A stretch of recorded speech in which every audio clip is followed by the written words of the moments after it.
Karachi police chief के दफ्तर पर हमला, दहशतगर्दों की दूसरी सीसीटीवी फुटेज सामने आ गई। तफसीलात के मुताबिक गुज़िश्ता रोज कराची पुलिस चीफ के दफ्तर पर होने वाले हमले से कबल दूसरी सीसीटीवी फुटेज भी सामने आ गई। सीसीटीवी फुटेज के मुताबिक दहशतगर्द शाहराह फैसल पर वाक़े पेट्रोल पंप के रास्ते KPO दफ्तर की जानिब दाखिल हुए। कार सवार दहशतगर्द पेट्रोल पंप के रास्ते अंदरूनी सड़क पर दाखिल होने के बाद पुलिस चीफ ऑफिस की जानिब मुड़ गए। फुटेज में पुलिस चीफ ऑफिस के साथ पेट्रोल पंप पर दहशतगर्दों की गाड़ी को आते हुए देखा गया। दहशतगर्द गाड़ी की हेडलाइट्स हाई बीम पर ऑन करके बासानी KPO के अक़ब तक पहुंच गए।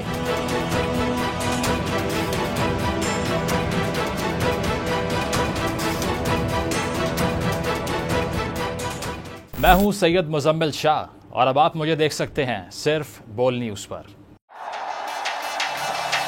जिंदगी एक मैदान है और PSL 8 में हर टीम को छूना आसमान है।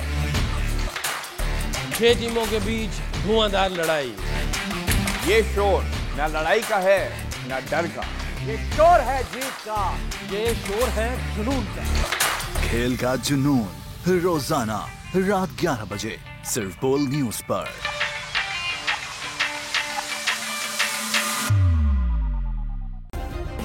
सब्सक्राइब करें और बेल दबाएं ताकि कोई खबर रह न जाए।